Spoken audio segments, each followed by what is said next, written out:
Bayangkan ini, Anda berhasil menanam labu oranye yang cantik sekali. Labu itu jadi raja di kebun Anda. Dengan bangga Anda membawanya masuk ke rumah, membayangkan berbagai hidangan lezat seperti bubur atau pai labu sepanjang musim dingin.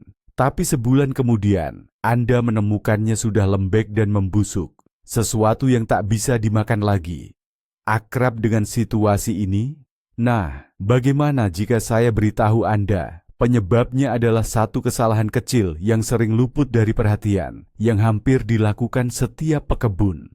Hari ini kita akan bongkar rahasia ini. Dan saya jamin, setelah menonton video ini, labu-labu Anda akan awet sampai musim semi tiba. Setiap pekebun pasti tahu perasaan menyenangkan di akhir musim panen.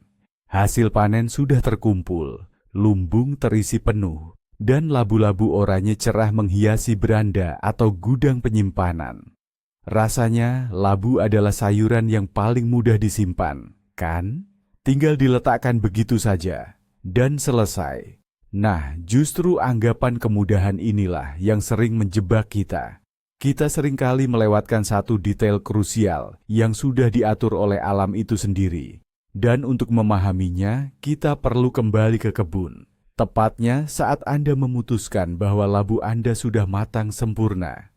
Mari kita sejenak beranjak ke kebun Anda pada suatu sore musim gugur yang indah. Bayangkan momen ini, matahari tidak lagi menyengat terik, melainkan menghangatkan dengan nyaman. Udara semerbak aroma dedaunan kering yang berguguran. Dan inilah dia, sang ratu kebun Anda, labu raksasa. Oranye cerah, penuh dengan sari buah, yang sepanjang musim panas tumbuh subur dan membanggakan Anda. Anda memandanginya dengan bangga. Penampilannya sungguh sempurna.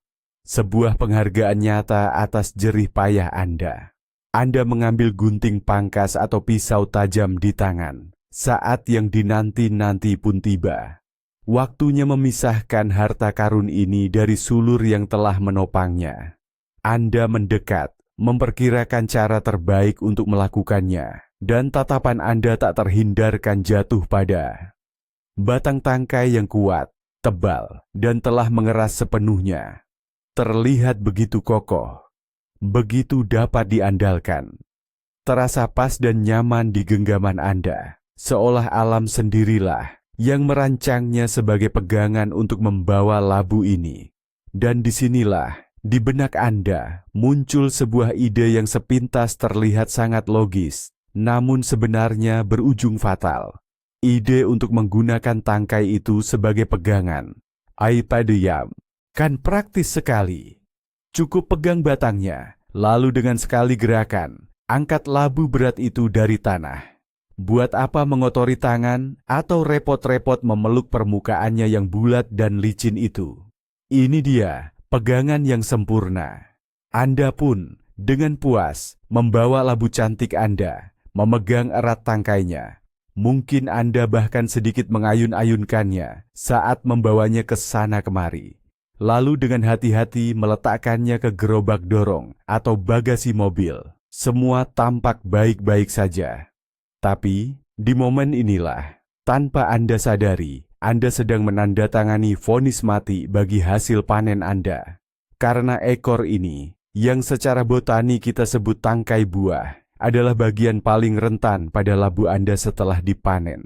Itu bukan gagang, itu adalah organ vitalnya.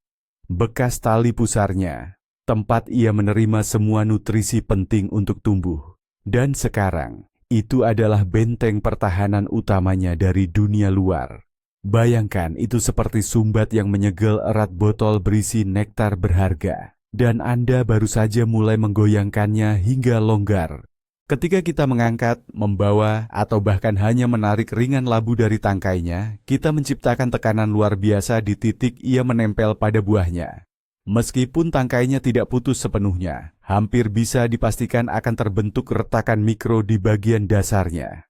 Ini seperti mematahkan ranting. Bagian luarnya mungkin terlihat utuh, tetapi serat-serat di dalamnya sudah robek. Kita telah merusak segel alami yang selama ini melindungi daging labu yang manis dan berair dari lingkungan luar. Di tempat kerusakan yang tampaknya sepele ini, terbentuklah luka terbuka yang, meski tak terlihat mata, menjadi pintu masuk sempurna bagi jutaan musuh mikroskopis yang hanya menanti saatnya.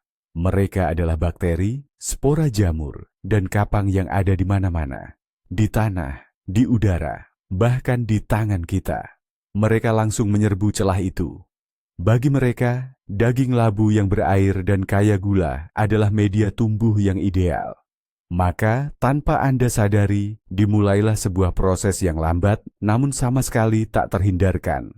Proses pembusukan dari dalam. Hal yang paling mengecoh dari situasi ini adalah bahwa dari luar, labu itu bisa terlihat sangat sehat untuk waktu yang lama sekali. Ia tergeletak di teras atau di gudang. Warnanya cerah, kokoh, dan menyenangkan dipandang. Anda memandangnya dan berpikir, wah, panen tahun ini sungguh luar biasa. Anda sudah mulai membayangkan akan membuat sup labu, hidangan panggang, atau bahkan ingin menyimpannya sampai perayaan Halloween.